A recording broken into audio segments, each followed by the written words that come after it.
right, and we're back for another episode of the Sports Department Podcast with Justin Valentovic, Joe Paolantonio, and Anthony Walker. And we just keep chugging away, getting through every division here in Major League Baseball leading up to opening day. And right now we're on the NL West, and thank God, because this is the first time that we've actually talked about a somewhat enjoyable division to actually watch and talk about. You know, you got the Diamondbacks and the Rockies and the Giants. You still got two good teams to talk about, and the Dodgers and the Padres. But before we get into that, guys, what's going on? This is great. I mean, look, the AL Central, the NL Central, they were cute. They're not bad. must-watch television. The AL West, that's what we're talking about. Like, oh, actual talent in this division, up and down. But we are now in the thick of it. This is the next half. The other three divisions that we're doing are the cream of the crop. They're going to be, you can't keep your eyes off them. And I am so excited about these two great teams. Obviously, you have the Dodgers and the Diamondbacks, so I think are going to be a couple powerhouses this season. Walker, what about you? What's going on? Yeah, no, I mean, I've been here for a few episodes so far, and I listen. I mean, it's fun talking about, I guess, like the Reds or who's going to win the NL Central. You know, the big bad Brewers who are going to win it with 85 games, in my opinion. But yeah, I'm happy to get into like these heavy hitters, man, because these guys have talent in these divisions going forward. So, Justin in the notes. You want to put what you put under the Rockies in the Yeah, I saw that. Yeah, we'll get to it when we get there. So normally we're going to start like we normally do, going from worst to first, and we're going to lead things off with the Arizona Diamondbacks, where basically they just added Asdrubal Cabrera and Joaquin Soria. Does nothing. They were 25 and 35 last year. Really just Ketel Marte at this point. Maybe Christian Walker. Well, it does surprise me. Nothing else.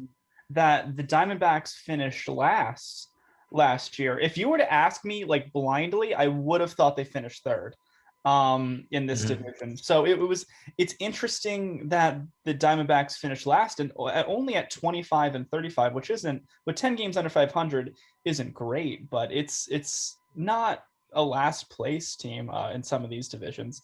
So I mean, with the Diamondbacks, as always with the Diamondbacks, you're going to have a few key offensive players. I think they always seem to have guys at the top of their lineup year in and year out. The big move last year is that they traded away Starling Marte. It's tough. We shipped him off to Miami, but they still have the better Marte. IMHO. But outside of Ketel Marte, they really don't have anything. Still scratch my head at the Madison Bumgarner contract. The bad contract. That's which blew up in their face royally last season in his first year there. Granted, it was a shortened season, but it was awful. Yeah, they really have nothing else here. Maybe Christian Walker just for a little bit of power in the lineup, but Eddie Escobar. I mean, yeah, Escobar was a solid pickup for them a few years ago, but he hasn't really been anything great. Particularly, he's kind of fallen off a bit. I do like who they have, and I do like Zach Gallen anchoring that rotation. Though I'm very high on him. Is he okay? He had something weird going on. I heard he hurt himself swinging a bat, which of course universal DH. It's there for the taking. MLB. I mean, oh, Walker, he's your neighbor. Who? Zach Gallen. He's from Gibbsboro, New Jersey. Oh, really? Don't know where that's that awesome. is. That's just I've never heard of it. Anything that's borough in New Jersey, I just assume south. It's by Voorhees Township. Voorhees Township. What are you basing Unfamiliar these borough claims off of? Well, you don't have boroughs up in North Jersey by me. You just have them all down there. Zach Gallen has hairline fracture in right forearm. There we go. That doesn't sound good. I mean, hairline fracture, it's not a total break, but you can't do anything because it could snap potentially at that point, so he won't be throwing, right? Which means he's going to be shut down. He'll miss opening day. Yeah, and then at that point, though, he'll have probably a little bit of extended spring training. So you're probably thinking maybe I'll say mid-May, April, May-ish. He gets going and gets up and ready for that, and he could be a potential trade chip. You know, he's 25, so he could get a good return back, though. Okay, but when you're the Diamondbacks, you should just keep selling things off because they're far from building anything competitive. Right now, they have nothing to sell. Madison. I mean, I would trade Ketel Marte. I would trade Marte. And maybe I would just take what you can get for Escobar also. Yeah. Marte is a guy. David Peralta, been there for a while. I mean, they have some pieces. When they sent out Goldschmidt, they should have just sent everybody out with him at that point. Just fully embrace it. Go full Pirates at that point. Just have no talent. This team is not that good at all. I do think that they're better than Colorado, and they might be better than San Francisco, just because this lineup, they field well. There's no real liabilities anywhere in the Diamond defensively for them, and they score. The Diamondbacks always are able to score. The problem is that if Zach Gallen's hurt, this rotation awful. It's a mess. It's a mess. It's Bumgarner, and then anyone else. Weaver, Merrill Kelly. Caleb is there. Oof! What a disaster they've been. So I don't want to talk about them anymore. So final predictions for their record. I'm gonna go 60 and 102. Wow, you're brutal. I don't have that much faith in it. I really don't. There's just nothing there to get behind outside of Marte. It could be like that bad? Yes, I think so, because they have no bullpen. They won't be able to hold leads if they actually do score runs. I'd give them 70 wins, 75. I'll go 75 and 82. All right. Well, I'll go 70. Just keep it in the middle. But 60 wins is like your historically bad territory. I don't know. I don't think they're that. I don't think they're good. Trust me. I wouldn't say they're 100 plus team. Because of peer pressure, 65 wins. No, you stuck. Okay, fine. 60. Own it. Okay, yeah, fine. Fuck it. All right, so they're gonna have 55 now. So let's move on to another team that is the floor mat of the NL West, the Colorado Rockies. And their big move was trading Nolan Arenado to the St. Louis Cardinals, which we covered in the NL Central podcast. On the Cardinal side of things, not really the impact of the Rockies, but it's clear he's gone. So they're missing everything at that point. And typical in Rockies fashion, the note that Joe was talking about, they didn't add shit anywhere else, which they've needed to do. And quite frankly, I think their last major league free agent was Ian Desmond, who's opted out the previous 2 seasons. That hurts. That was their last. There was actual last major league free agent. Daniel Murphy, who retired. Oh my God. I feel like it was so long ago. I said the Diamondbacks can field. The first thing that pops out to me at the Rockies is that their front office does not value defense whatsoever. Across the diamond, this is the most atrocious defensive team I have ever seen in my entire life. Nolan Arenado and Trevor Story carried it. Now that Nolan Arenado's gone, by advanced metrics, by the eye test, you watch a Rockies game, it looks like little. It's painful. It's really bad. Like in the outfield. Worst was it last year where Charlie Blackmon literally had the ball bounce off the wall, his head, and then he still couldn't really find it, and then he was just kind of staring at it. Mm-hmm. Yeah, and they also lost David Dahl, which is an underrated guy that they had, who played good outfield for him, is gone. I mean, it's just, and they sign guys like your Daniel Murphys, who have okay track records and then just fall off. I think that's what CJ Cron is going to be in this lineup. I have him. They have some of the biggest gaps in the MLB, and yet you would think they want to field close to 3 center fielders just to cover as much ground as possible. Nope, 3 are right fielders. Because I don't even know who's playing center field for them. Yeah, I see Sam Hilliard listed as their starting outfield. This team's going to be awful. I'm just looking at it. So out of their 9 starters, only 3 of them have positive fielding value. Let me guess. Trevor Story. Yeah. I can't name anyone else, if I'm being quite honest. We have CJ Cron at first base, but even that is barely. He's barely a catcher. Is Tony Walter still there? No, he's a Pirate. It's yeah. Elliot, I was gonna say he could field a little bit. Who is a below average a well below average fielder. Who's their catcher? Elias Diaz. I've never heard of him. It doesn't matter. He used to be on the Pirates. Rotation, dumpster fire. Okay. Rotation's better than the lineup. That's not saying much. But that's really because Herman Marquez is a revelation. He is. Other than that, Kyle Freeland, not that good. NL Cy Young candidate a few years ago. John but on that he's John Gray has a bit of a track record. He's never been able to put it Alright. completely together, though. That's his problem. Yeah. It's cool that Daniel Bard is back. Oh yeah, that's nice. It's cool. Didn't he have it like doesn't 3 matter. Tommy John surgeries? Something like that. Mhm. Yeah, Michael Yeah. Givens in the bullpen. Oh, yeah. Givens. Oh yeah, Uh, Mike Givens. Herman Marquez and Trevor Trade Story. him. Trade them both. Yeah, they should be traded. I mean, this is going to be a big year for I was- Greg Bird. I'm excited to see. He might get some reps. I was listening to, I forgot what I was listening to, and they're like, yeah, they need to work on extending Story as quickly as possible. It's like, why? Just trade him. No. He might sign an extension, but he won't play out the entire. It'd be like Nolan Arenado. They traded Yeah. him 2 years later, a year later. Yeah, This team's gonna be bad. like it's just like the thing is like this. Even if there is talent on this team, it's like the lows are so lows. Like they have guys that wouldn't start on mediocre teams, let alone good teams. Like And the that fact that the are going ball to just get 500. travels there too, and they don't have good defense in the outfield, especially, that's gonna be a disaster. Yeah, like they don't have a lot of strikeout pitchers, and They all have pitch have to a terrible contact guys. defense. So yeah, good luck. So, Walker, where do you think they're gonna end up at the end of the season? Record-wise? This is the team that I'm going to peg with 60 wins. I mean, because I think they're going to trade pieces at the deadline too. I mean, I just see, and Trevor Story doesn't want to be there anymore, so I feel like that's going to affect his play. I don't think anyone wants to be there anymore. Exactly. I don't think the Rockies want to be there anymore.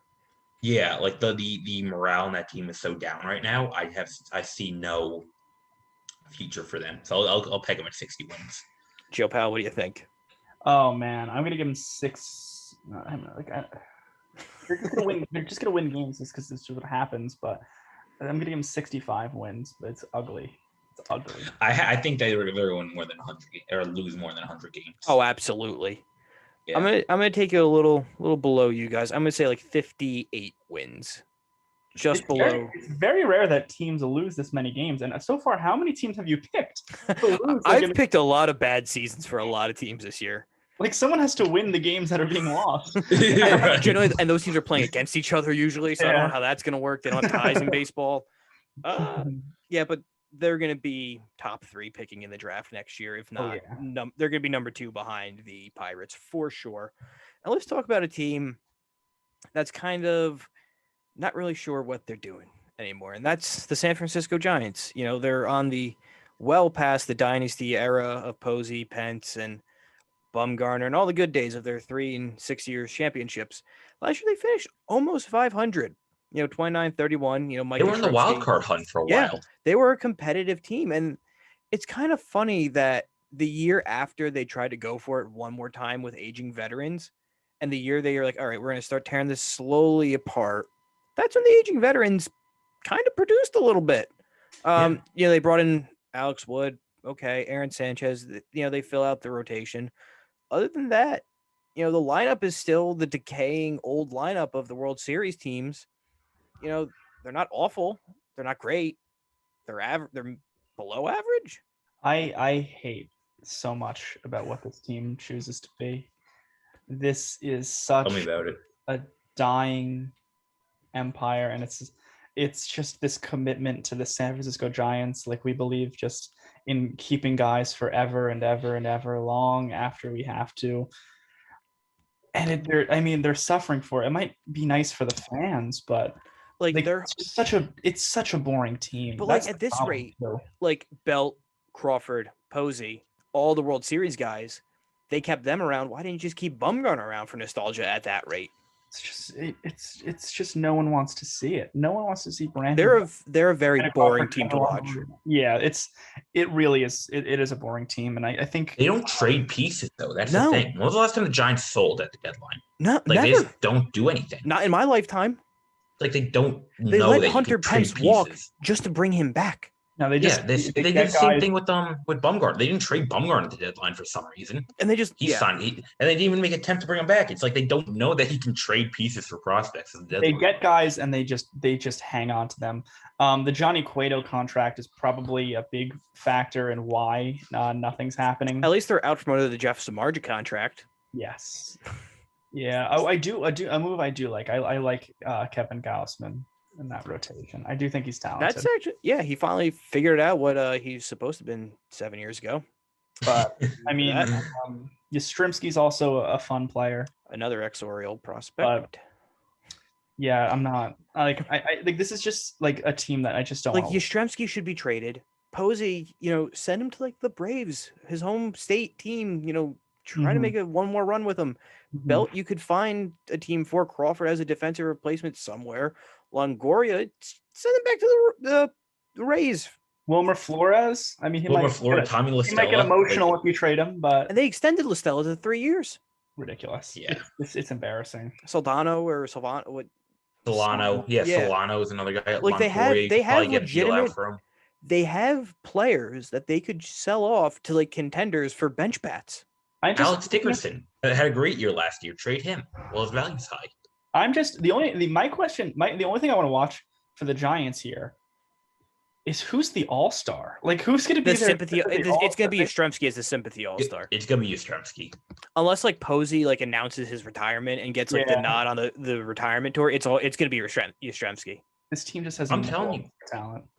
Trade a guy like Alex Dickerson. I mean, the dude had a great year last year, and There why are would plenty- he? Dude's 30 years old, had a great year last year. Why wouldn't you want to move on from him? Out of their starting 9, you could find a trade partner for at least half of them.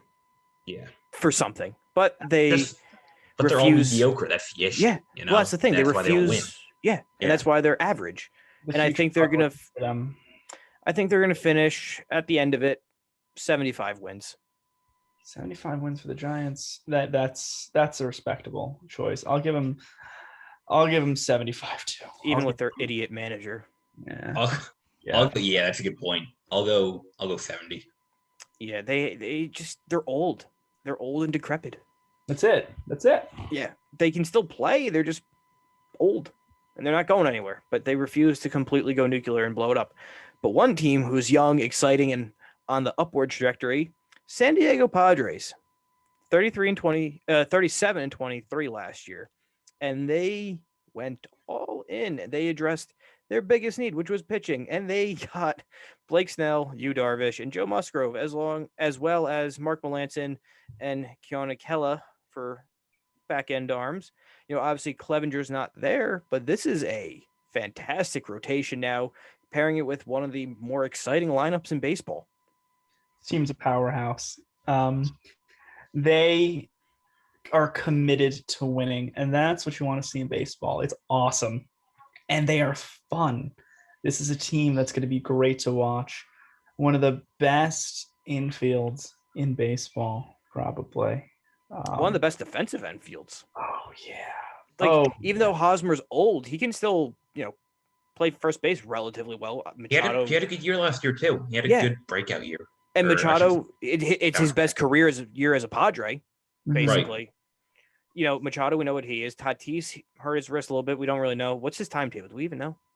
I don't know. It hasn't come out yet. I don't some people in our fantasy baseball group chat speculating retirement. Doubt that, but he'll be fine.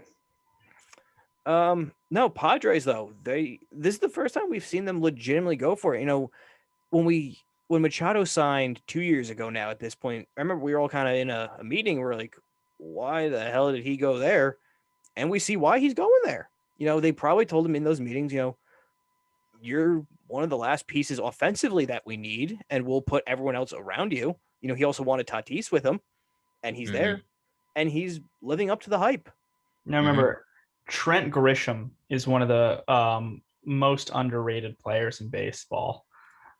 He got shipped out of Milwaukee because of a Juan Soto incident, but last year and everything that we have seen from him, the guy can hit and he plays a great outfield.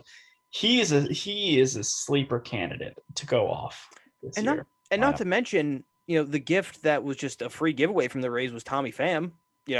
He's still there for a productive hitter. Prospect.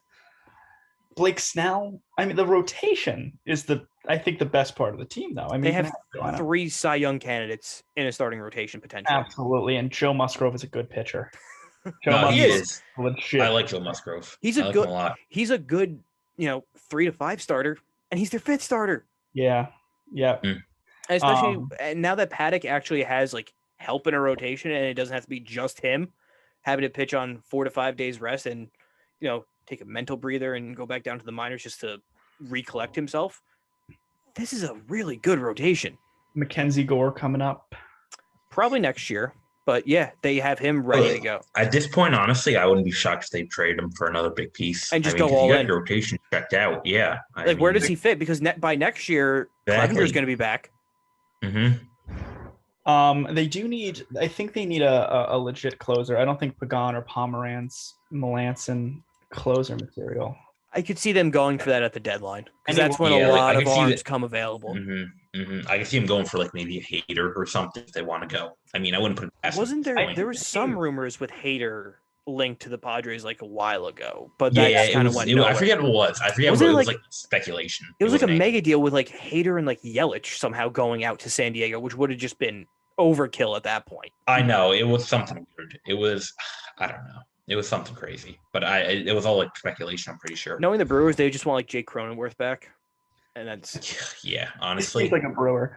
The Padres, I think, have the highest potential in baseball. I think if everybody on this team plays to their full potential, and it's a big if, they are the best team in baseball. But you can't do that game. You can't play that game because obviously not everyone's going to, and there's going to be injuries. But I did like MLB The Show, and I simmed it, the Padres would finish first in all of baseball. Nice. Nice.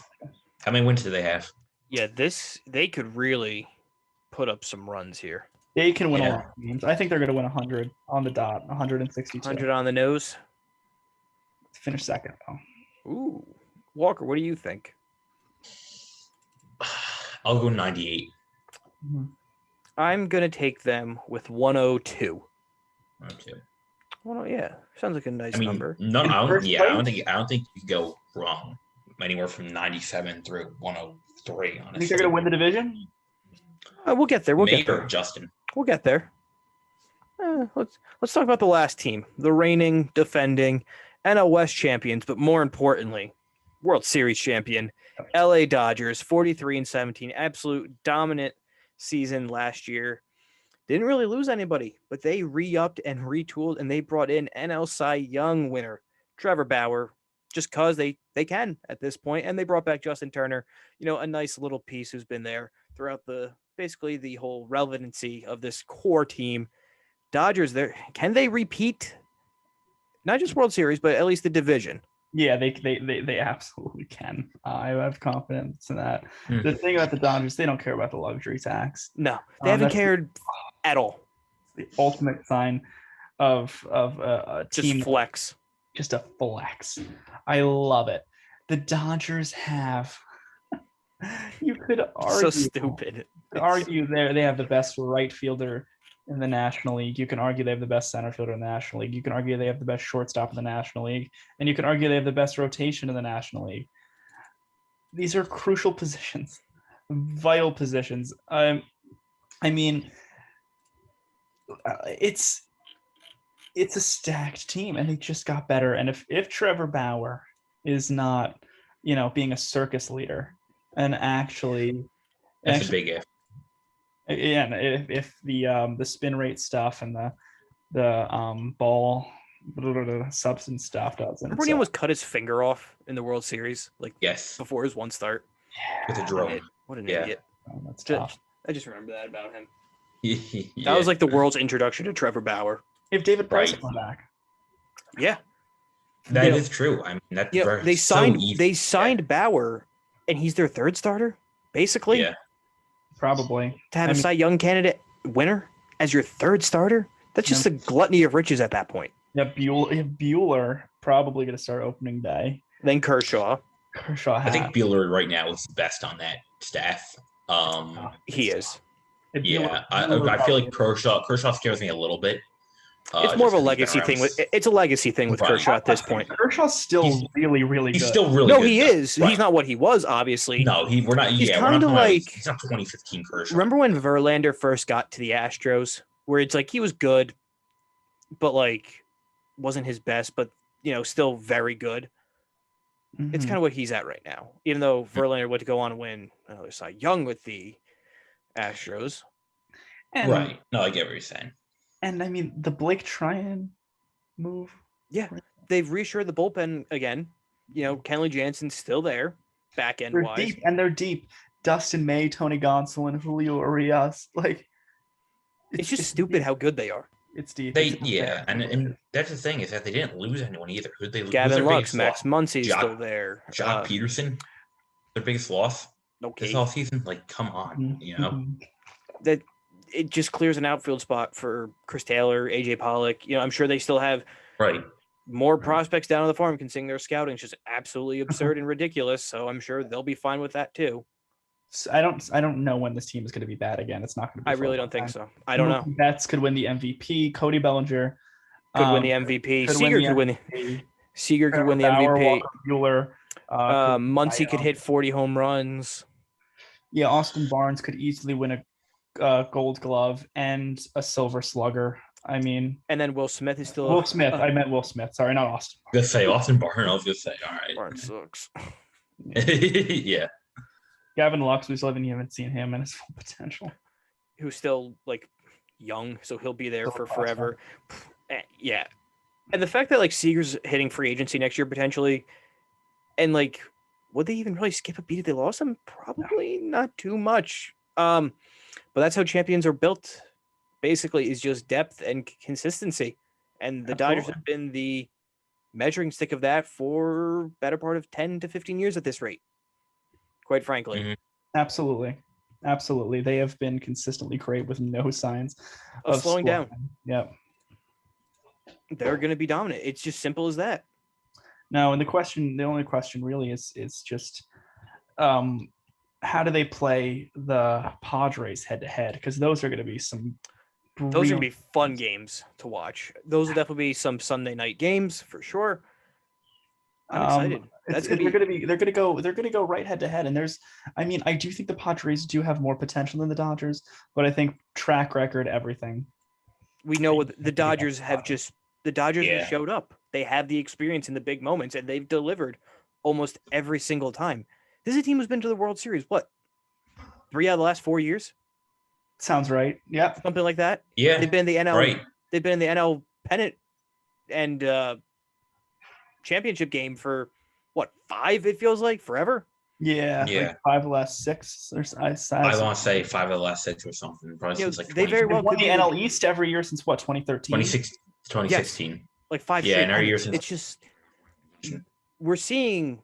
This is a team dominant, but we haven't seen since the late 90s Yankees. Almost. Absolutely. Yeah, we're on the same level as that because any other great team never really repeated it. Even the Giants were not this level of the Giants were every other year.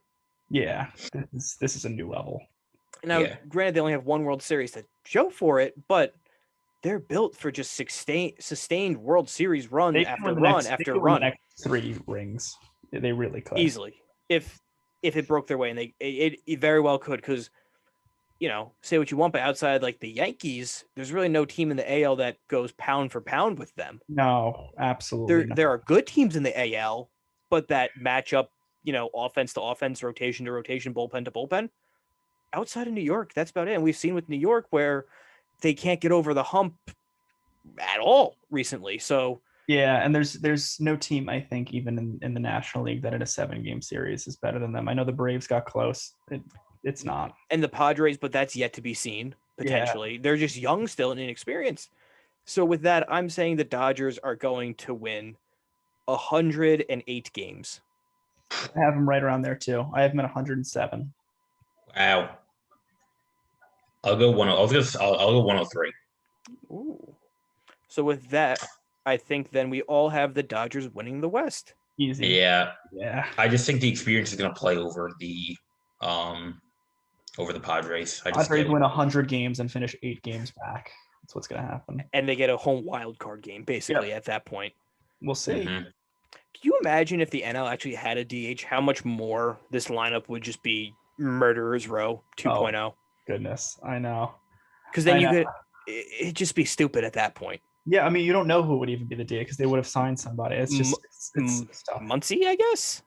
Maybe. I don't know.